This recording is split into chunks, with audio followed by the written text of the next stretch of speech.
Assalamu alaikum, monsieur le coordinateur. Salminama no feewi sah, salminama no feewi. Mi nani namdal ma ina waɗi importance trop. Non sen garte sen jaari sen duttima seeɗa tan caggal enseignement à distance ɓooyi wodde gila 1800 et quelque ans. Non wiyeteno adan ko enseignement par correspondance, c'est-à-dire a nelditeno ko janngata ko no jiiha aduna no waɗa avancé ha ɗum ɗon changé wonti télé enseignement yimɓe batti janngude à partir de télévision ji mumen. Aduna no continue ha ko wiyete enseignement à distance ko ari réellement enseignement à distance woni e-learning. No e-learning o ari nde noon ko ɗon développement enseignement à distance fuɗɗi. Ko ɓuri wadde participer e développement enseignement à distance ne jeeya hande ko leyɗele ɗe ko jogui accessibilité courant e internet ko e ordinateur hande no wayni webde hande e no portable ɗe natere jamono ɗum ɗon no waɗi ina jeeya ko waɗi facilité hande développement enseignement à distance. Sen gummimo e ɗum ɗon kadi ɗo e Sénégal enseignement à distance ɓooyi ɗoyete noon andirano koye nder université Cheikh Anta Diop won école goto biyeteɗo EBAD woni mbaɗo formé archiviste mbaɗoɓe archive ɓe e documentation e école polytechnique mo Dakar aussi ɗon kadi enseignement à distance fuɗɗanoma ɗon e guila l'an 2000 e faculté de droit kadi enseignement à distance nani toon ete ha joni. Donc sen jalti ɗon kadi sen jii ha université Gaston Berger no wanno ene waɗi sah master goto UFR mo ganduɗa master mum ko enseignement à distance waɗata ɗum. te sen ƴeewi au niveau communautaire walla sous région o Afrique hoorem no joguino projet mawɗo mbiyetenoɗo université virtuelle africain. Donc pour hollirde initiative o wona hande fuɗɗima guila les années 2000 mais yihino ha un certain moment hoko wanno rupture hoko dartino. Donc ko 2013 Sénégal waɗi lancé première université virtuelle publique au Sénégal. ko fandi ɗum ɗon ete ko woni fandare nde ne heewi. Avant tout d'abord étudiant ji ɓeydima hakkude 2010 et 2012 dañoɓe bac ɓe nombre o ɓeydima no feewi ni te sen ciftori no feewi 2012 ko hen président Macky Sall ari nde heno heeɓi pouvoir o wonno anniye makko ko wadde orienté tous les bacheliers woni dañɓe bac ɓe foof. No ɗum ɗon woodi nde noon ko hen miija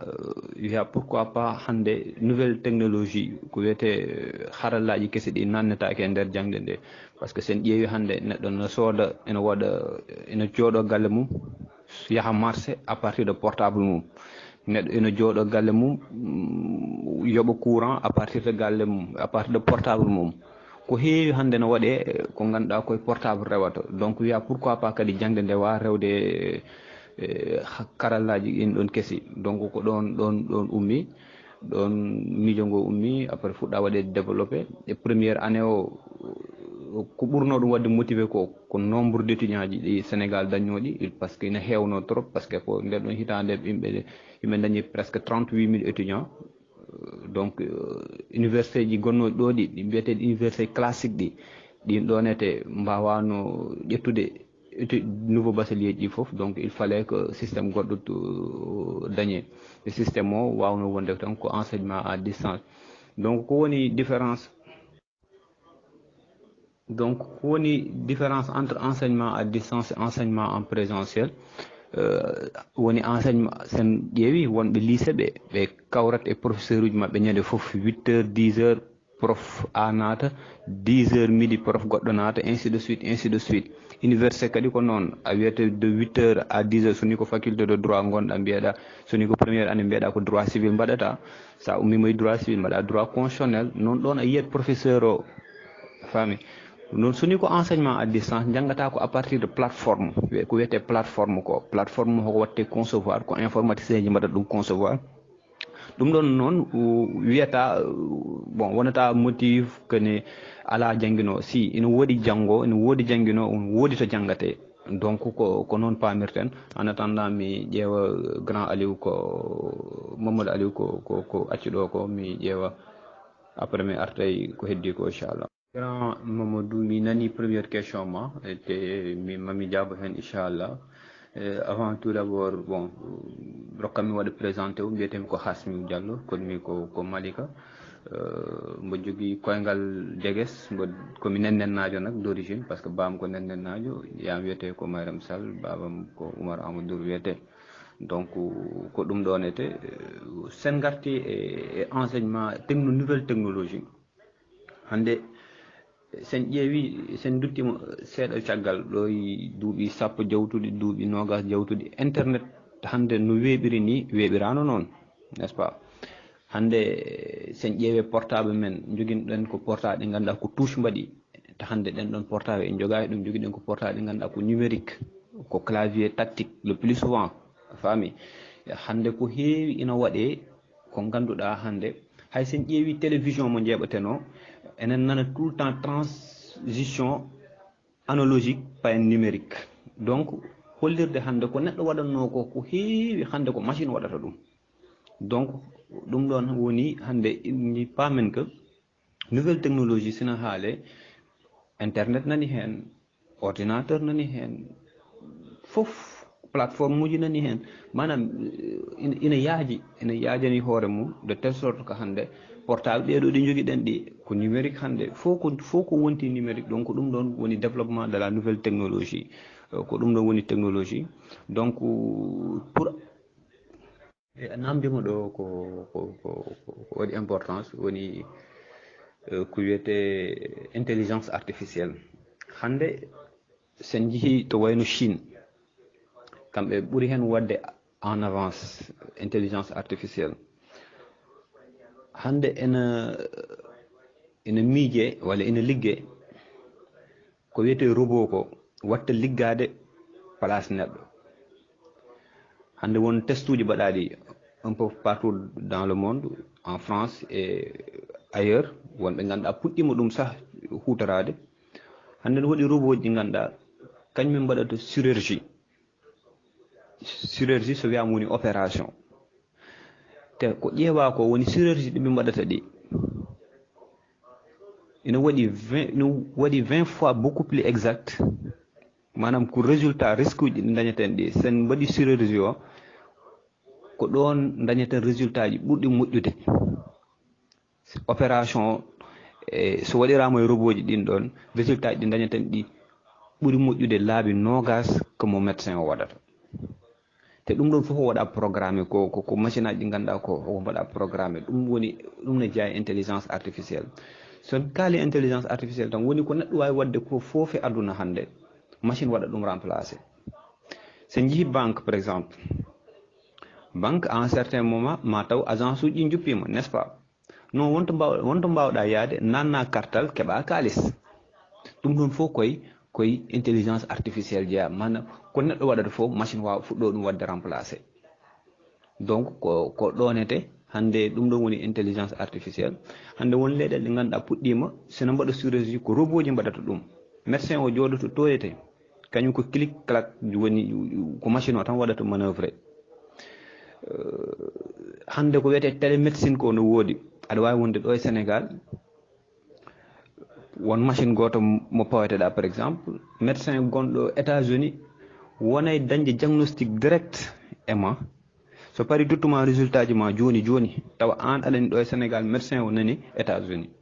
donc ko gueɗe ɗe ganduɗa hande puɗɗima mawnude puɗɗima yajde te Sénégal hande nana liggo henete nana liggo hen no fewi e cadre on ɗonete donc ɗum ɗo woni intelligence artificielle hande mi anda bon pulaar o noon no ɗeɓi oñade seeɗa jaafo ɗon kadi e konngol ngol jungol ngol donc sen garti tan e enseignement à distance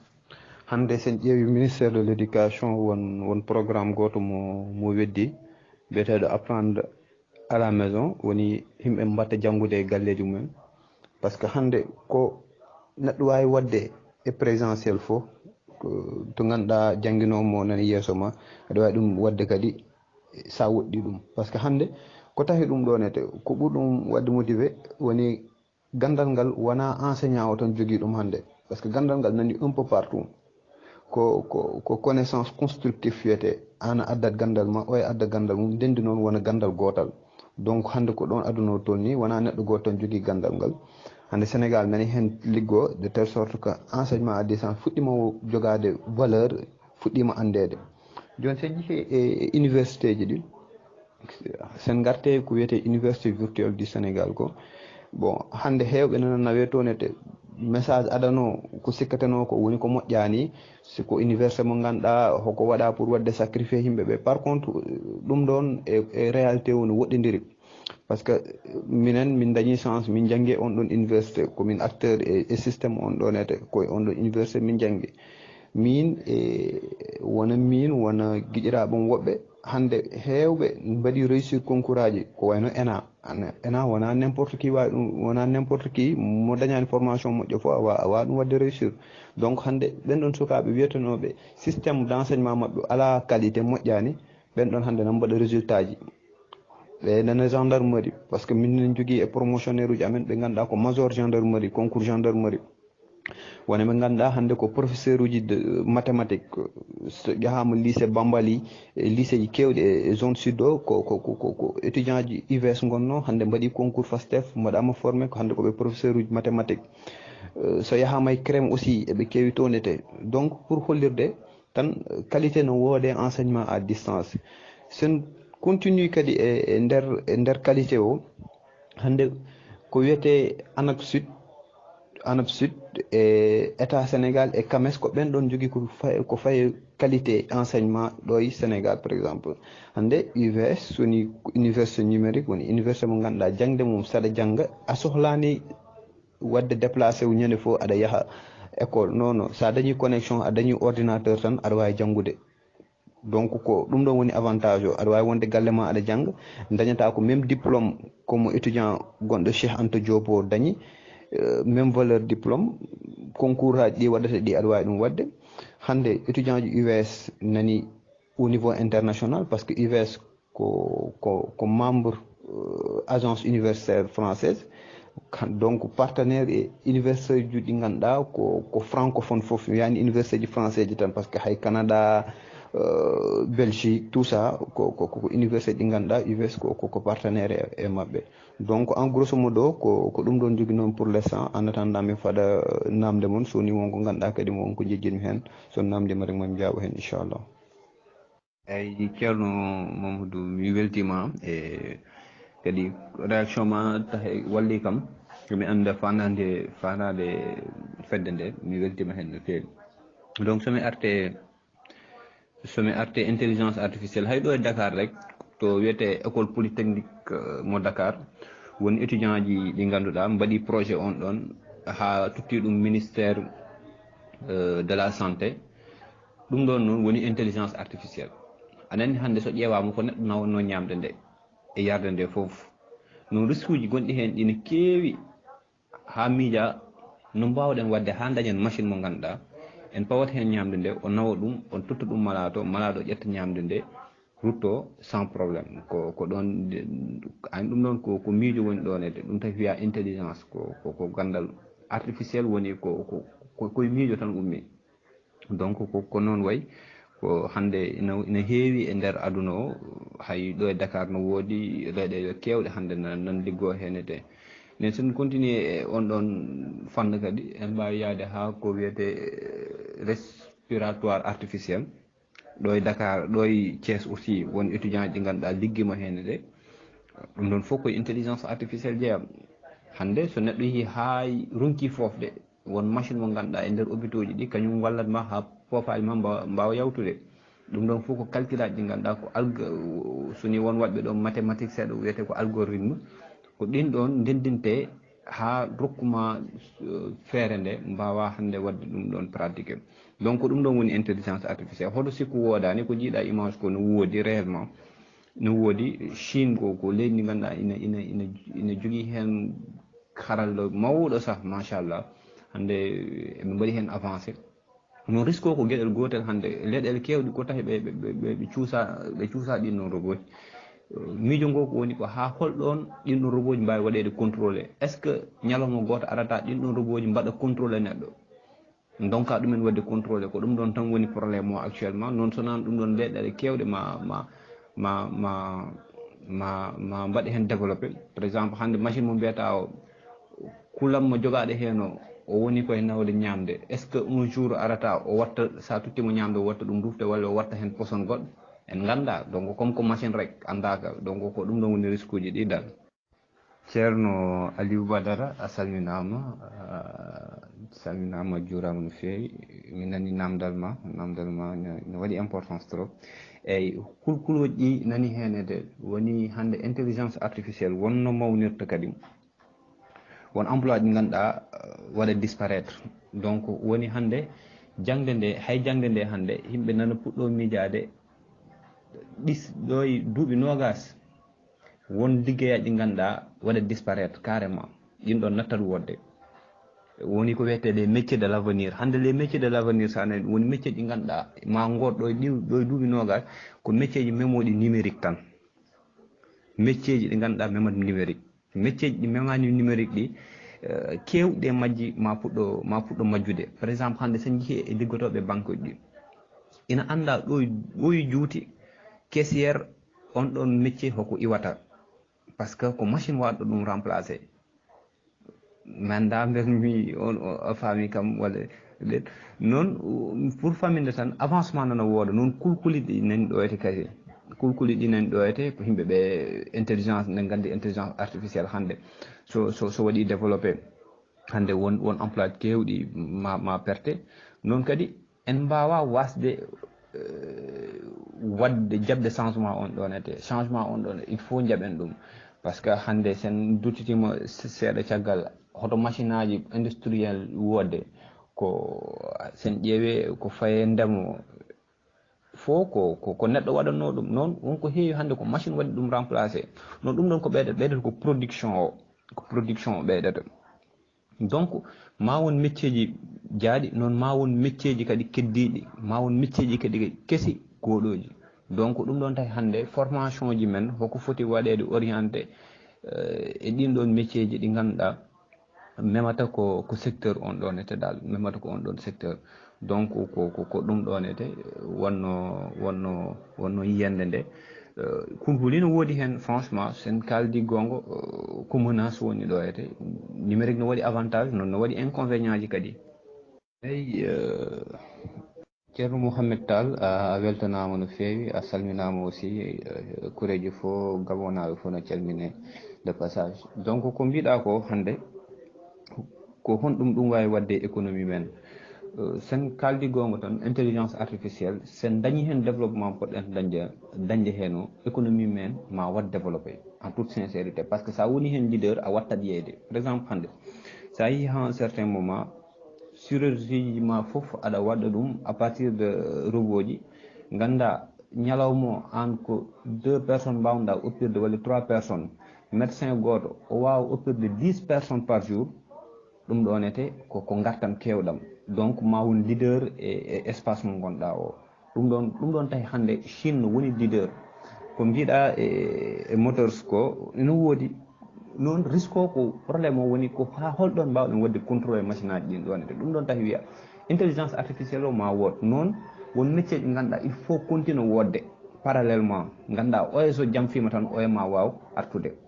noon ko fate kadi gurdam men cikkumi ko wiyete adaptation en mbaɗat adopté wu e réalité keso o tan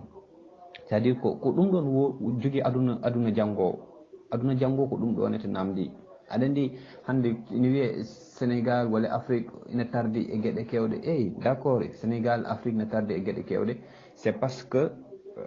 no changement woodi nde en jaɓani change ude en mbanno réticent eko heewi en cuusano cuusal ngal alano hande noon il faut cuusen jaaden e changement o ko aɗani hande covid 19 waɗano ko préparé aduna noon ari fawima yimɓeɓe donc ko noon tan intelligence artificielle kadi yarata il faut jaɓen changement o mbaɗen adopté o changement o ko tawi men hen fof ma taw hen aduna o anenne mbaɗen ƴetten précaution ji men quoi min ko noon jiirumi Assalamu alaikum ceerno Ibrahima mi nani namdal ma jaram no fewi e pulaar o kam ma jaafoɗon an pulaar o leerani no foti leerirde ni noon en endat tan dal donc ko mbiɗa par rapport e agriculture pêche hande intelligence artificielle ala secteur goto mo acci peut être ko ɗo e Sénégal en cuwa ɗum yiide taw noon jeehi dans les pays européens e caggal leydi hande a yiyat joguiɗo gueso mo ganduɗa ko wona ko hectare uji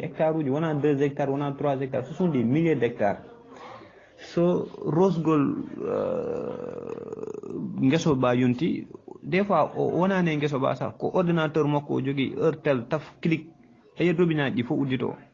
mais ɗum ɗon ko programmation ko intelligence woni ɗo wonede secteur aji kewɗi nani ɗo secteur aji kewɗi c'est la même chose donc hande secteur aji ɗi fof hoko mbaɗa menacé par rapport e ɗum ɗon e hande comme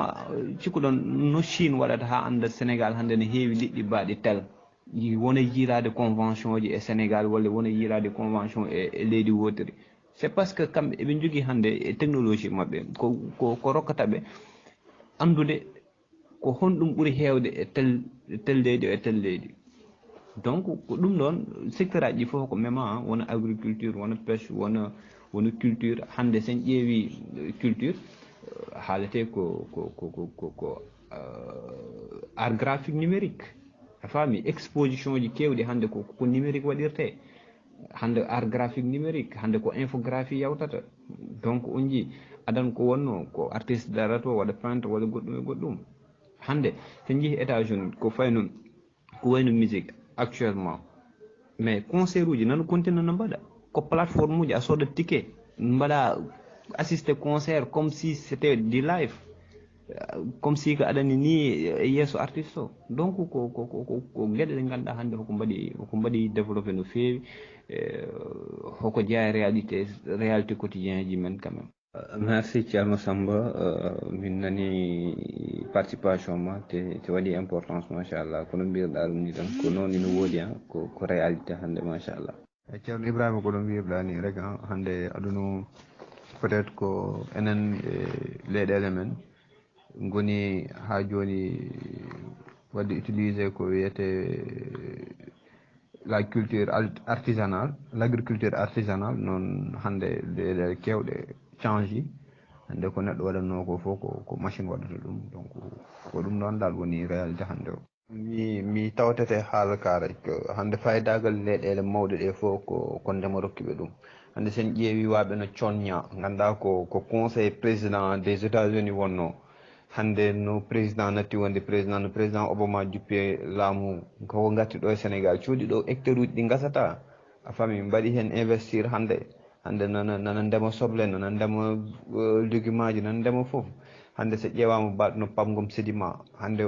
ko hectare uji kewɗi o soodi ɗo hotoma yettoyade Thiés donc kankone o naati e ndema donc pour hollude tan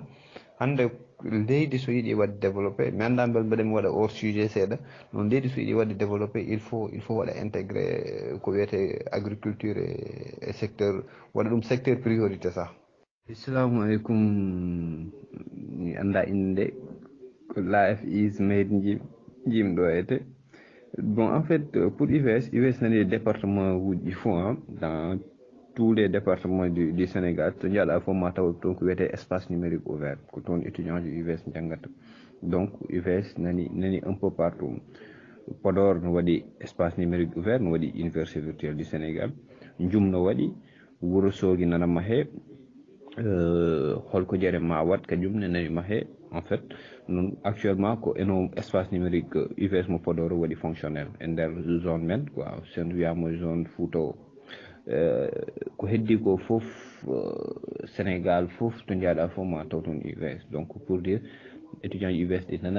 nanay guure mumen nana liggo toon e teɓɓe pour certains wonɓe ganduɗa nana mbaɗa activité ji mumen en même temps koɓe étudiant ji par ce que droit ji étudiant gonɗo UCAD mo jogui o ko on droit étudiant gonɗo UVS o kañum jogui même reconnaissance diplôme aji mabɓe ko même diplôme donc ɗon ala probléme donc pour fammindema tan ko UVS nani un peu partout au niveau du Sénégal actuellement eɓe jogui 13 espaces numériques ouverts, c'est-à-dire département mondial à fof Thiès nañ toonete Mbour Dakar nayi nañ ɗonete Guédiawaye par exemple Keur Massar no woodi Dakar Mermoz no woodi Sébikotane no woodi Thiès no woodi Saint-Louis no woodi Louga no woodi Ziguinchor zone sud no woodi Bignona fof no woodi dal Kaolack fof to woni fof to jaaɗama taw toon UVS noon ko état wadde orienté toon étudiant ji ɗi pas étudiant ji ɗi mbaɗata toon orienté donc hannde état o noon changé politique mum sa ƴeewi hannde pour wadde sauver année o ministre de l'enseignement supérieur et de la recherche et de l'innovation docteur Cheikh Oumar Anne waɗi proposé que yo enseignement à distance waɗi privilégié dans les universités classiques machallah mi no waɗi ko haala ma no waɗi pertinent machallah et comme no min kalde ɗum précédemment rek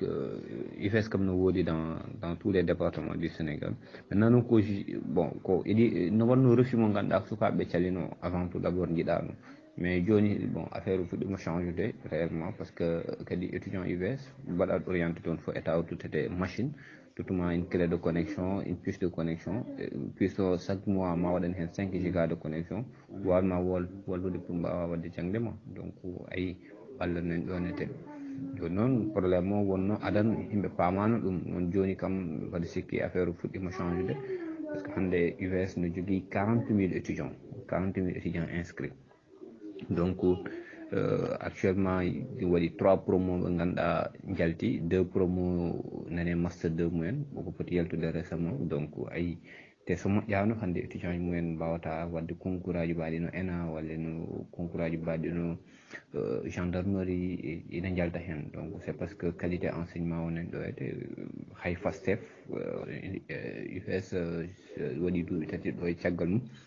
kamɓe ƴettuno les meilleurs résultats parce que 100% de réussite ɓe dañno donc nan ɗon dal ko ɗum ɗon wonno jabal ngal joguinomi hen ngal par rapport e question ma seydi Ba mbaɗandi an ko ñebbe kirtiɗa namdal ma ina waɗi importance trop a salminama aussi a juurama no feewi pour ko faye métier jangde métier ɗe no woodi no waɗi centre aji ɗi ganduɗa ko ɗum ɗon tan par exemple hande sa dañi bac ma aɗa wawi namdade naweɗa ko wiyete ISEP ko woni institut supérieur d' enseignement professionnel donc duuɓi ɗiɗi tan mbatta toon jalta donc métier tan janggata wayani no gon université o donc métier tan janggata ko duuɓi ɗiɗi ko bac plus 2 après jalta jiiɗoɗa liggey e hoorema ɗum ɗon ko noon walla gona liggade e nder entreprise uji ɗi ko noon yaani so ɗum ɗon yawti kadi waɗi ko wiyete centre de formation professionnelle ɗin ɗon ko ministère biyeteɗo ministère de l'emploi de la formation et de l'artisanat ministère de l'emploi de la formation et de l'artisanat ko ɓen ɗon jogui ɗum on ɗon fannu on ɗonne kadi ko métier tan janggate toonede donc no woode leydi ndi peut être probléme on ko communication heddi e wasde andude nde noon ɗum ɗon fof no woodi ISEP no won gonɗo hay Richard Toll par ce que normal noon Podor département Podor kadi no foti wadde ISEP woni to janggate métier leydi ndi fof hoko foti wadde ISEP aji woni to janggate métier ganduɗa dañƴo bac mum fof sa ala mbasa yaade université jaaha tan janggoya métier Allah goto Ceerno Tidiani Diallo a salminama no feewi eyyi soni ko hande gonga to tolniɗen ɗo fréquence est ce que no woodi sah pour région Dakar fréquence nationale ina saaɗi ko ɓuuri webde ko joni ko fréquence communautaire par ce que joni Dakar ko fréquence uji ko jeeya ha waɗi saturé radio fréquence uji fof ƴettama presque ko hedde ala sah presque mbiyen par ce que hande ɗum tahi son ƴeewi i radio no udditta nde ɓe jiilaki fréquence kesso par ce que ɓe mbawa dañde fréquence par ce que Dakar actuellement ala fréquence mbawɓe ɗum ɗon tahi ɓe jeehi ɓe cottoyi radio nostalgie son ƴeewi ɗum ɗon haala ka haalanoma ɗo ete par ce que dañde fréquence joni ina saaɗi quoi par ce que poste uji fof hoko jaggatu woni ɗo te hoko waɗi saturé de telle sorte que ko radio communautaire dal ɓuuri webde ɗum tahi hewɓe mbaɗat basculé e radio ji internet ɗi par ce que kadi ɗum ɗon ɓuuri webde aussi quoi hewani frais Seydi Ba ceerno Samba a salminama weltanama an kay min mbiyatama haydara min gaccetto rek an kay mbaɗa andi ko ñebbe ɗe keewe ma ɗon hannde on jarama no fewi min mi weltanima moon franchement mi dañani haydara ko muusi kam no nanmi nde question ngaji ɗi bon mi anda bel mi jaabima foof noon kam mi indi kam quand même mi weltinima mon onon fof, mi weltinima coordinateur woni mawnam Abbas Sall, e mbaɗa weltino kadi grand Mamadou mbaɗa weltinonomo no feewi aussi mbaɗa salmina wonɓe ɗo e dingal ngal mi yiiɗa limde somi jimi mi juumat walla somi juumnani mi manquina. On jarama, mi weltima franchement e question mo cohluɗon fof mon naati fof somi naati walla namdal ngal mbaɗɗon fof so Allah jaɓi mami jaabo hen inchallah, so mbaɗa andi kay par ce que neɗɗo kadi a wawa andude fof. On jarama, so feewi ko Allah, so woni on ko woni hen ko min, on jarama.